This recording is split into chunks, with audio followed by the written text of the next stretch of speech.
안녕하세요. 반갑습니다. 오늘도 하나님 말씀으로 하루를 시작하는 모닝방에 오신 여러분들을 주님의 이름으로 환영하고 축복합니다.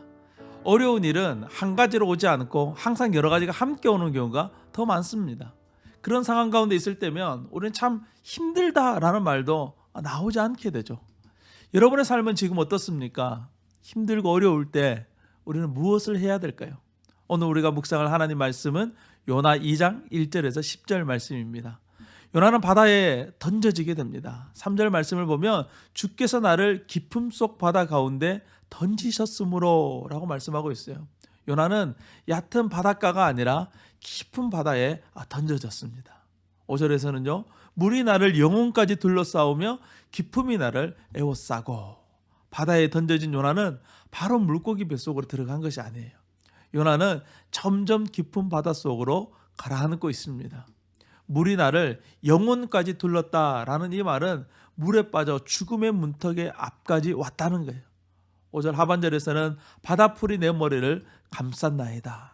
바다 밑바닥에 자라고 있는 해초가 있는 곳까지 요나는 내려가게 된 것이죠.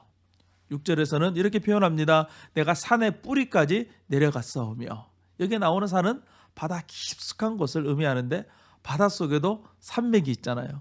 이것을 해저 산맥이라고 부릅니다. 7절 말씀이에요. 내 영혼이 피곤할 때 바닷속 밑바닥에 던져 이제 나는 이렇게 죽는구나 라고 생각하면서 의식이 점점 사라져가고 있는 거예요. 계속해서 7절 말씀이에요. 바로 그때 내가 여호와를 생각하였더니.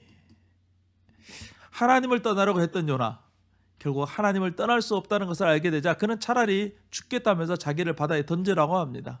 그러나 그 절망의 바다 속에서 의식이 점점 흐려져가는 그 바다 맨 밑바닥에서 하나님은 요나에게 하나님의 존재를 떠올리도록 합니다. 그리고 요나가 하나님께 기도할 수 있는 은혜를 허락해 주세요. 아마 요나는 기도하고 나는 의식을 잃어버렸을 거예요. 그런데 정신을 차려보니 아직 살아있어요.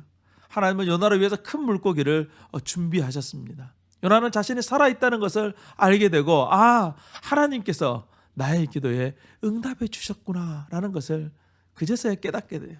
그래서 요나는 물고기 뱃속에서 하나님을 찬송하고 있습니다. 마치 바울과 실라가 감옥에 갇혀 찬송을 불렀던 것처럼 요나는 하나님께 감사의 찬양을 올려드려요. 요나서 2장은 요나가 자신의 기도에 응답하신 하나님께 올려드린 감사의 노래예요.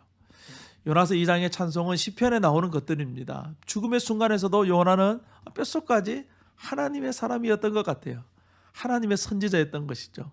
그런 시편의 고백들로 하나님께 고백하면서 기도합니다. 말씀을 붙들고 기도하는 요나를 하나님은 구원해 주셨어요. 날마다 우리가 말씀을 묵상하고 그 말씀에 깊이 빠지는 삶을 살아야 되는 것, 그래서 중요한 거예요. 말씀은 우리를 생명의 길로 인도합니다. 우리가 어디로 가야 할지 모를 때 우리를 인도해 주시는 등불과 같은 것이 말씀이에요. 사랑하는 여러분, 날마다 하나님의 말씀을 묵상하는 거룩한 습관을 게을리하지 마시기 바랍니다. 말씀을 스스로 묵상해야 되는 이유는 이 말씀이 나의 말씀이 되도록 해야 되기 때문에 그런 거예요. 여러분이 요나가 되셔서 오늘은 이 요나의 노래를 함께 불러보시기를 바랍니다. 우리를 가장 깊은 절망 속에서도 구원하시는 그 놀라운 하나님의 은혜를 함께 찬양하는 오늘 하루가 되었으면 좋겠습니다. 오늘도 말씀 가운데 승리하세요. 샬롬.